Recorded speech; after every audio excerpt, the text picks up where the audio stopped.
You're listening to a special presentation from Night of the Living podcast, Zoned Out, the Twilight Zone, revisited with Freddy and Joe. How you doing, Joe?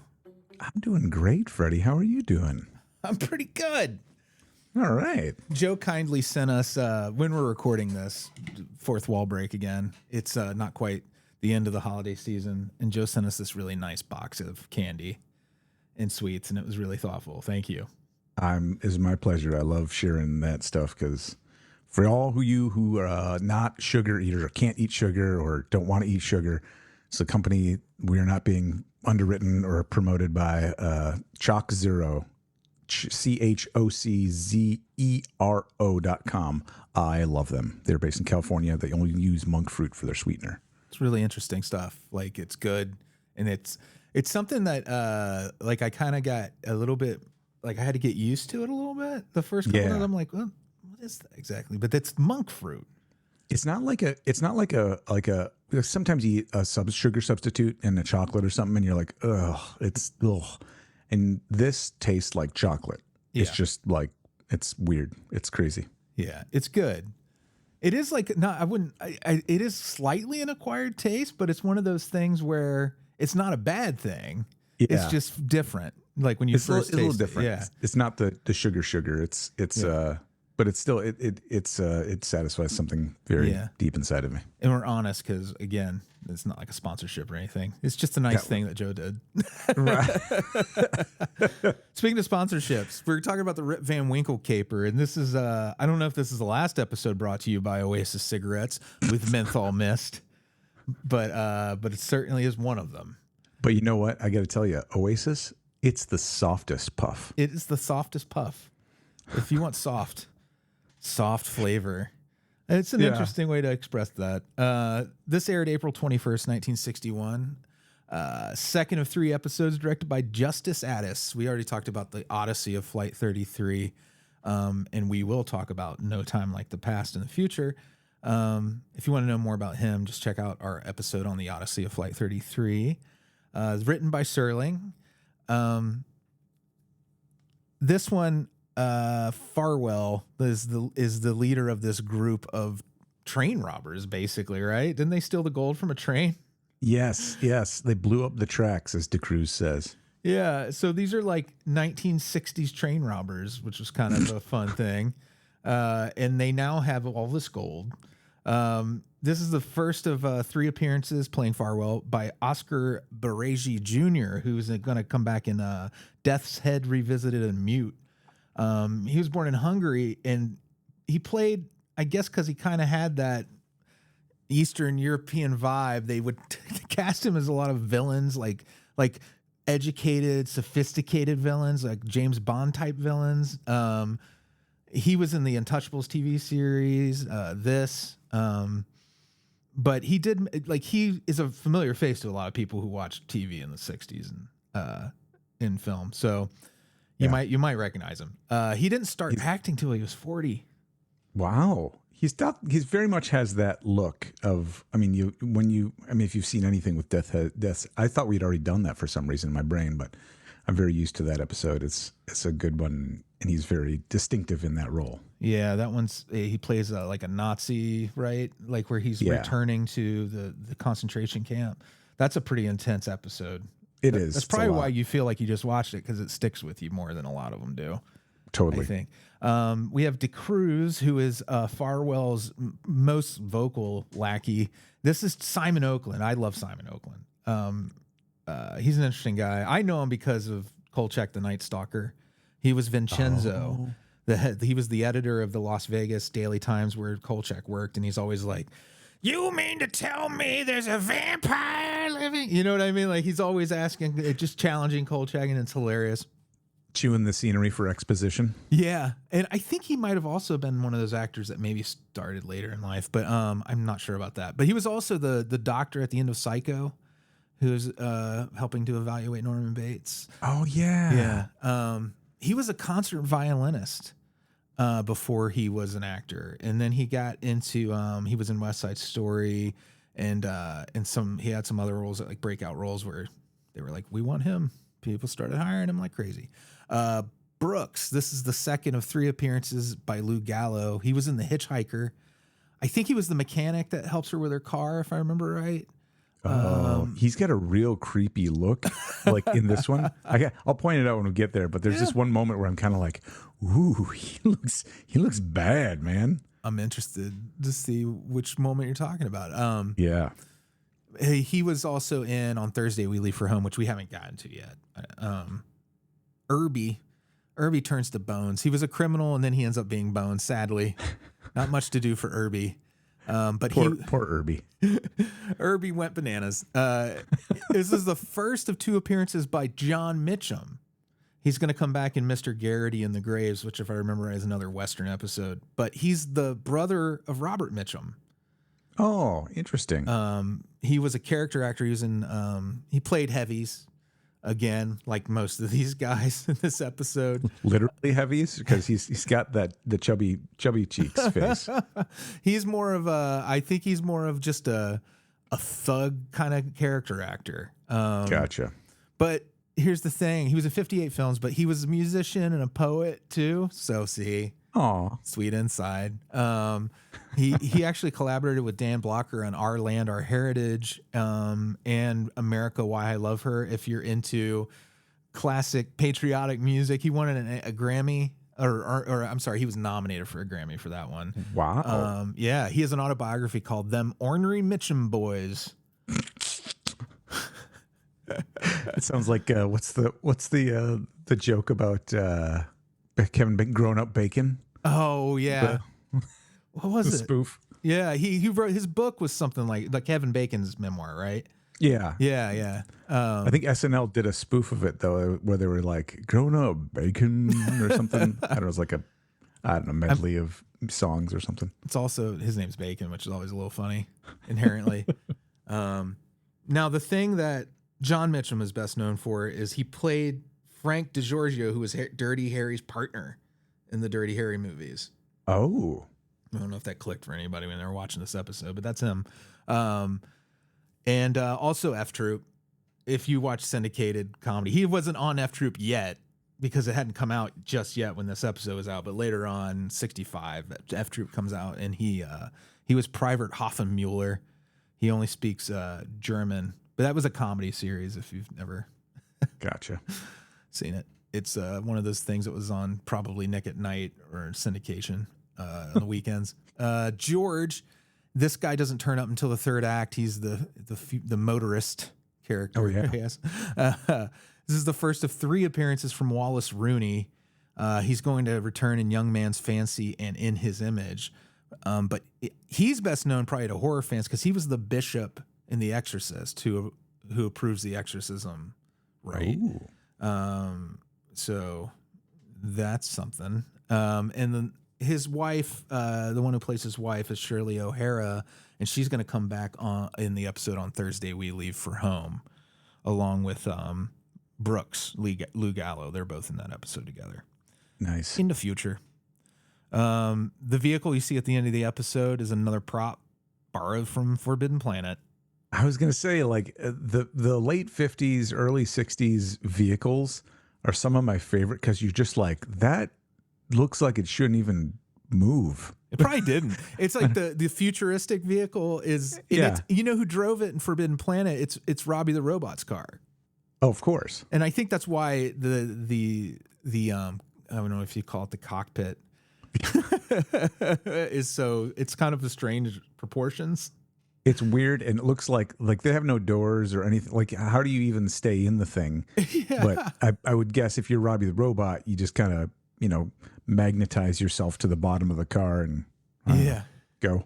So in this, again, Serling kind of repeats, he borrows from himself later on in Planet of the Apes, which is like 7 years after this. He writes, you remember in the original Planet of the Apes that one of the capsules with, I think it was the lady astronaut, her pod becomes compromised, which is something he does in this, and he does it again, later, which is, it's fine. It's used in like other movies, like some of the Alien franchise does stuff like that too.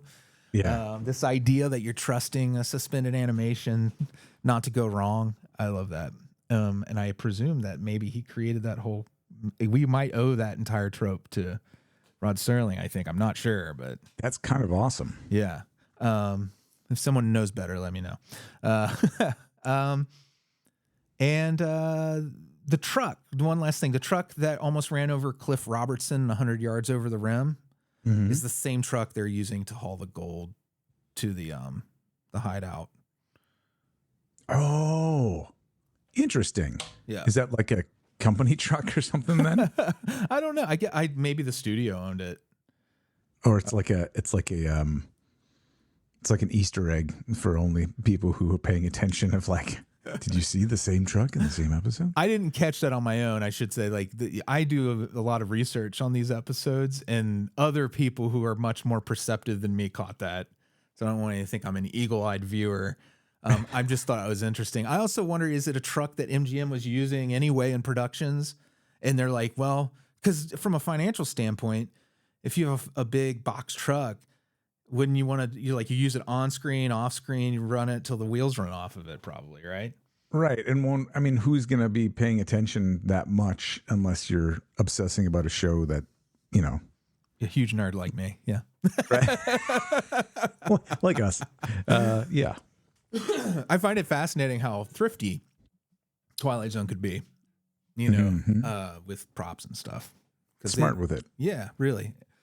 And also it's just another interesting thing, especially if you go to in Disney, Florida. They don't have it in California anymore, but at Hollywood Studios, the Tower of Terror ride has a lot of Twilight. I don't know that any of them are original props, but they're at least very accurate replicas of props from the series. And it's fun if you're a hardcore fan, just to peek. It's like going into like a Cracker Barrel with everything on the walls. And if you're, like, well, I know that product used to be the best headache powder in the West.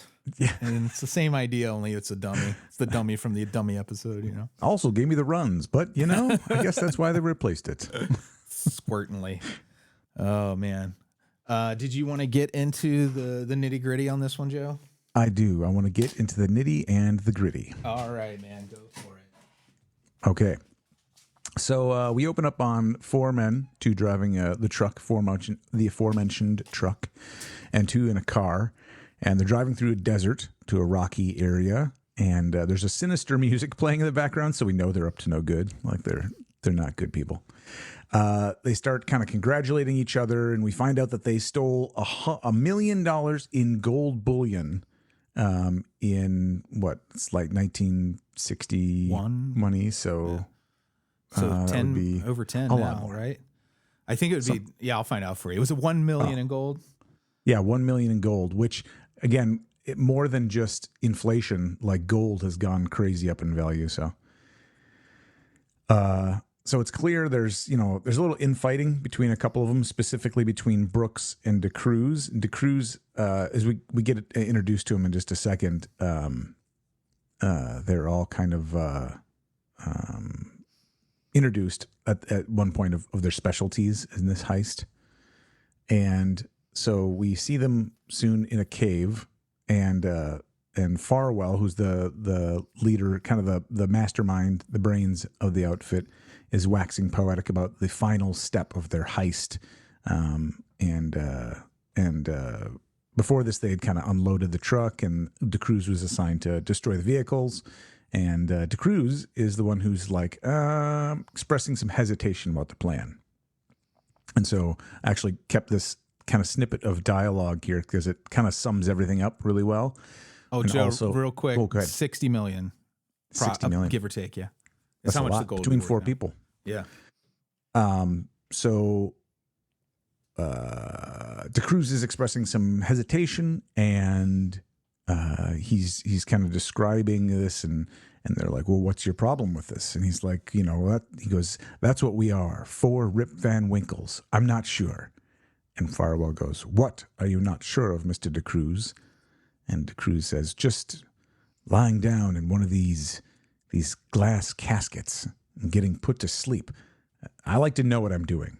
Farwell says, you know what you're doing. I've explained it very precisely to you. And I'm thinking to myself, and now I'm going to say it again for the sake of exposition. All 4 of us will be placed in a state of suspended animation. And when we wake up, that is when we will take our gold and enjoy it. And DeCruz says, I say everybody takes his cut now and takes his own chances. And Brooks turns around to him, and this is the moment where I said, if you watch his reaction, like this part, and then a few moments later, he's lit in just a certain way that he looks just diabolical. He goes, that's what you say, DeCruz, but that ain't what we agreed on. We agreed we'd stash the gold here and then do whatever Farwell tells us to do. So far, he ain't been wrong. Not about anything. The train, the gold, gas he used to put a whole trainload of people to sleep, everything. All we had to do was step over a lot of horizontal folks snoring, transfer a fortune like it was cotton candy. And then Irby's one line, amen to that. It's such a Batman. It feels like a 66 Batman story. Yeah, exactly. Without, without the direct comedy, without the, deliberate comedic elements. Yeah. But Batman could swoop in on this scenario easily. Very much so. Yeah. Rob and I think what they did was blew up the tracks and then took the stuff. That's a little more William Shatner than it is Adam West. He would be like, now, really put him on ice, Robin. They pull him out and they're like, they think they're waking up, but Batman's like, I woke you up early so you could go to Gotham prison. So you could go to Arkham they're physically Asylum. on blocks of ice. Yeah. Because it's Mr. Freeze. Okay, so then Irby says, amen to that. And DeCruz says, amen to that, sure. But what about this? None of you mind being helpless, closed up in these? And then Brooks steps forward, and I'm telling you, pause this moment when you see it, because his face is just like, woo. No, Mr. DeCruz, none of us mind. I was like, damn. We've all signed on. We have nothing to lose. People who are willing to go into suspended animation are generally like people with no families, right? And like no human connections really. So chances are this guy's not a great guy. Right. He's not leaving anything behind that he's worried about. So, and then Farwell estimates, they start talking about how long it'll be. And Farwell estimates that about 100 years later is when they'll wake up. And DeCruz again is like, just like Rip Van Winkle. It's like, okay, yeah, we get it. Ties into the title. Cool. He loves Washington Irving so much. Everything in this gang, they're sick of him comparing their exploits to Washington Irving stories. He's like, this is just like that time in Sleepy Hollow. It's the same. DeCruz, enough. This Washington Irving. So then we get the voiceover from Mr. Serling. Introducing 4 experts in questionable art of crime. Mr. Farwell, expert on noxious gases, former professor with a doctorate in both chemistry and physics. Mr. Irby, expert in mechanical engineering. Mr. Brooks, expert in the use of firearms and other weaponry. And Mr. DeCruz, expert in demolition and various forms of destruction. The time is now. The place is a mountain cave in Death Valley, USA. In just a moment, these 4 men will utilize the services of a truck placed on Cosmoline, loaded with a hot heist cooled off by a century of sleep, and then take a drive into the Twilight Zone. Irby. What is Cosmoline? Cosmoline? Yeah, a truck placed in Cosmoline. I didn't recognize it in... It didn't before. even register with up. me. My brain was probably like, he didn't make a real word there. He's had too many Oasis cigarettes. He had a little mini stroke. Apparently, Cosmoline is a waxy petroleum-based substance used as a durable long-term rust and corrosion inhibitor. Oh, right then. So it's like a shellac. Apparently, it's used for like guns and stuff, to prevent moisture and all that. So I guess that's why the truck is swabbed in Cosmoline. So it won't rot. Right. And yet, when we get to this later, they each have a canteen full of water when they wake up. For 100 years? Mm-hmm. You're thinking it would have evaporated even within the canteen, right? Right. Yeah, I wonder. I don't know enough about physics to say, but... If you know the answer to this question, would water in a canteen evaporate after 100 years? Please write to crew@notop.com. All right. So we get a commercial break, and we come back, and DeCruz is still kind of having reservations, but they're all in the chambers. They're all lying down in these glass cases. And Farwell walks each of them through the process of what they'll need to do to activate their enclosures. So he kind of steps them through and kind of builds some tension. He's like being very clear about, okay, first you press this button, then you wait 10 seconds, then you breathe deep and blah, blah, blah. So I think it's kind of either eating up time or trying to create a greater sense of tension with the process. And so it's kind of that cool heist buildup. And then we see the mist flow into each of the cases, and then we see a shot of the wind blowing in the desert outside of the cave, like panning up, which apparently is supposed to mean 100 years goes by. Oh, by the way, it's only 6 months that water is safe in a canteen. All right. Well, there we go.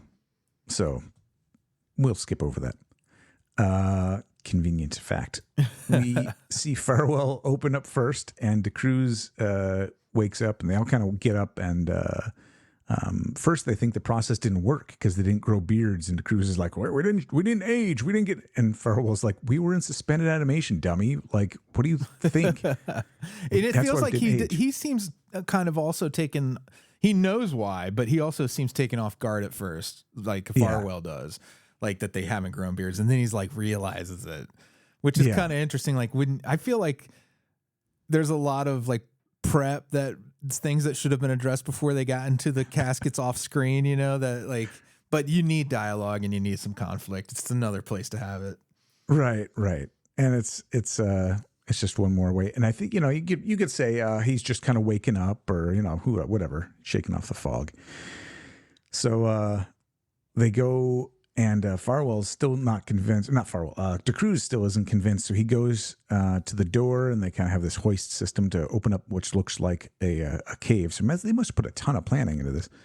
And it opens up, and there's like the street's still there, the road's still there. It didn't even work. And Herbie is, or not, Farwell is like, oh wait, we forgot about Herbie. Which, why is it Herbie and not Herbie? I don't. I've never heard Herbie before as a name, but anyway, they'll go back inside. His name is Ebenezer. What's that? Maybe his name is Ebenezer. Yes, Ebenezer, Herbie for short. I like it. I'm going to start using it as a pet name, for a pet. So they go back inside and find out a rock has fallen on poor Herbie's casket container, whatever enclosure. And it's cracked it, and it let the gas out. And all that's left of Herbie is a skeleton with his like class ring on. Yeah, that Mitchum boy is ornery no more. That's right. So they did show him earlier with the ring on his finger. I think at one point it kind of made a point of it, and now it's the Chekhov's pinky ring. And so DeCruz starts talking about the next steps of their plan, while Farwell reflects on like the amazing scientific discovery. DeCruz is like, well, now we got the money, we can just run with it, right? And Farwell's like, why are the people who are most, you know, greedy the stupidest, you know? And he starts making fun of him, and he's like, this is like, we've just put 100 years into our pocket. Let's just take a moment to appreciate how amazing this is, kind of stoking his own ego about how he was successful. So as they go outside, so it's just Brooks, who's the guns guy who had the diabolical face, Farwell, the scientist, and DeCruz, the demolitions expert. DeCruz offers to get to guard the gold in the back of the truck. Now they're outside and they're kind of loading up the stuff, and they've just finished burying Herbie. And Brooks is like, no, I wouldn't what's the line? He says something like, I wouldn't trust you with a gold filling if it was in your mother's tooth. And so he insists that he drives, or that DeCruz drives, and Brooks will guard the gold. And so Brooks goes to grab the water canteen from where they buried Herbie. And again, like, water, 100 years, anyway. And then DeCruz apparently gets in the truck and starts chasing him down, and he runs over Brooks, like smacks him with the car, kills him. And what I didn't get is I thought he was like intentionally trashing the car, but apparently, according to some plot summaries, the brakes failed, and so he couldn't get it to stop. And so he had to bail out, and the truck crashes into a ravine. So all that time prepping it was all wasted. And now it's just Farwell and DeCruz. And Farwell says a couple times, "I keep underestimating you, DeCruz," as someone who found a way to take out now, or at least has been taken out by nature, and now DeCruz took out the other one. So now they got to load up their stuff and walk through the desert heat, carrying as much gold as they can. Farwell starts reflecting on that, shows them and do like a little bit of montage of them walking, and Farwell's reflecting on why they haven't seen a car, and he's exhausted, and everybody's got sweat stains on and stuff. And he's like, maybe there was a war or a bomb or something like that, which I always like when Serling kind of tosses that in there as that. Well, think about this, because if there was a war or bomb, everyone would be gone. So don't use that war or bomb. Comes back to that frequently throughout the whole series. Yeah, it's definitely on the mind. But then DeCruz sees jets in the sky, and he's like, there's a city nearby. And I'm like, that's not what that means, but it means there's jets, but a city nearby? What?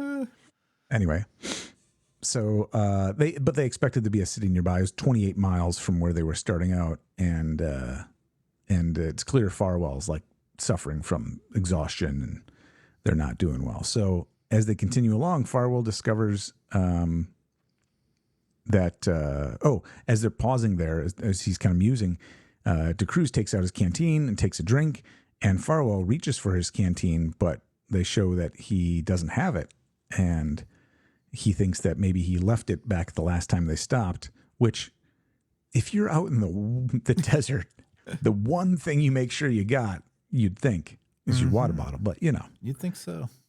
So DeCruz is like, well, let's see, where could we find some water? Oh, here's some water. Puts on a show with it, and he's like, you see, though, we're gonna do an exchange for this. 1 bar of gold for 1 drink of water. And he's extorting Farwell, but Farwell's so desperate that he's like, fine. He gives him a bar of gold, takes a drink, and he said, tomorrow the price may increase, but today it's 1 bar for 1 drink. And so then we see a montage of Farwell walking, taking a drink, handing over a bar, like several different times. And apparently DeCruz is just fine. But they keep going, and at one point Farwell's like falling down and exhausted.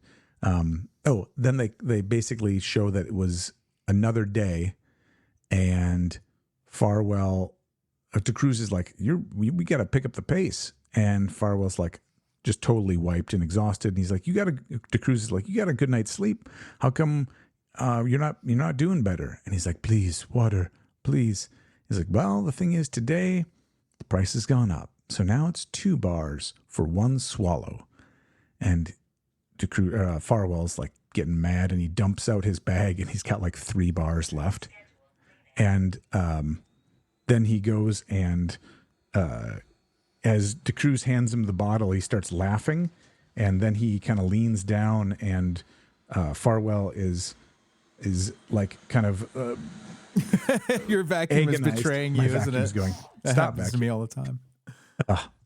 So then DeCruz is, sorry, I was riffing there as I was trying to like stop the vacuum. It's like a new Twilight Zone episode. The thing about machines, the thing with Roombas. Yeah. You machines. And so DeCruz is like laughing, and he leans down to pick up the bars of gold, and Farwell just savages him, just smashes his head. And they don't show it like his head, obviously, but it was intense. Could you imagine if it was like Walking Dead level special effects as his head caved in? Right? It'd be like the talented Mr. Ripley with the oar in the boat, if you know what I'm talking about. Ooh, oh, God, that scene. So he whacks him a couple of times, and then he starts kind of laughing, which immediately turns into tears. He's like, like all messed up and totally exhausted. So he keeps going. He kind of picks up whatever he can, and you see him kind of struggling along. And at one point, they show a montage clip of him dropping a bar of gold, and then he he kind of weakly looks over as if to grab it, and then he just kind of keeps stumbling forward. And then moments later, we see him on the ground, and he's like, hey, mister, I'll give you this gold, please. Just give me some water and a ride into town. And he's mumbling to himself, and he's holding the bar of gold in his hand, and this guy kind of leans over him, and then Farwell just dies. And this guy picks up the bar of gold and walks over to the craziest vehicle you've ever seen, Robbie the Robot's vehicle, and his partner's there, and she's like, what was that all about? And he's like, oh, it's weird that some tramp would be out here, or some guy with a bar of gold. And she's like, wait, bar of gold? That's weird. And he's like, yeah, if he offered it to me as if it were worth something. And it's like, oh, here's the straight up twist. She's like, wasn't it worth something at one point? He goes, yeah, before they figured out how to manufacture it. Which has happened, but it's too expensive to do. It's more expensive to manufacture gold because it requires nuclear power than to mine for it. I wonder if there'd be some point where that changes. If fusion, you know what I mean? Like if there's some process where Mr. Fusion. What's that? Like a Mr. Fusion, like in Back to the Future Part 2, where they scale it down. Well, like, or if there's some way that you could create gold and generate energy by creating gold, you know, it'd be like a net positive on both ends. Right, exactly. That'd be the key. But I would love to see all the people who hoarded gold like have to reckon with that. Be so angry. I don't know a lot of nice people that hoard gold. People do it. They still do. You know, the AM radio talk radio crowd was converting all their wealth into gold for a long time. You know.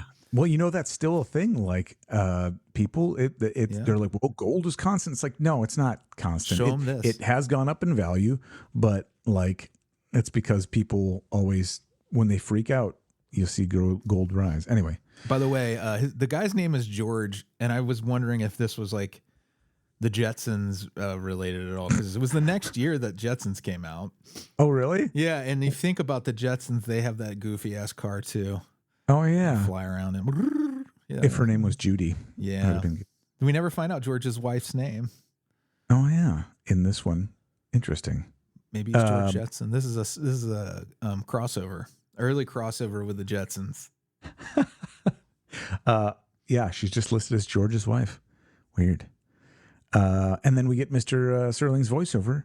The last of 4 Rip Van Winkles, who all died precisely the way they lived, chasing an idol across the sand to wind up bleached dry in this hot sun as so much desert flotsam, worthless as the gold bullion they built a shrine to.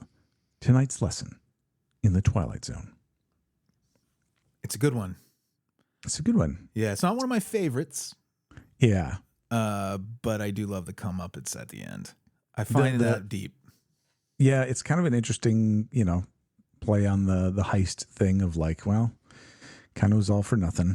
And then, yeah, so it was I like the thing we mentioned earlier, we joked about it, but after the promo for the next one, which is the silence, which I don't know if I've ever seen. Oh, yeah. I like the silence a lot. Awesome. He does an quick ad for the promo. And then in the same video, he's like, oh, and by the way, here's Oasis cigarettes. Like, yeah, like soft. He holds it up in his hand and he's like, if you just took this puff, you'd agree it's the softest taste of all. Oasis cigarettes, the softest taste of all. It's like, softest, like, what a weird. It still hangs with me. Just bizarre description. Absolutely. I'm a former smoker, and watching those ads, there's a part of me that's like, I want to try an Oasis cigarette. Yeah. I'm like that horrible part of me that is still mildly addicted to them deep down. It's got some neurons in your brain. I never smoked. I never like got the thing of it, but Good for you, man. It's one of the. I've got the sugar addiction instead of cigarettes, so it's better. I don't know. Yeah. I mean, I probably have better lungs, but my something about my constitution is probably messed up from all the sugar. The interesting thing about next week's episode is that it's one of the it was plagiarized, basically. Serling admitted, but he didn't do it on purpose. We'll get into that next time. But I find that an interesting piece of trivia about it. Exciting. Something to look forward to. Yeah. Thanks, Joe. All right. Thank you, Freddy. We'll see you guys in a week.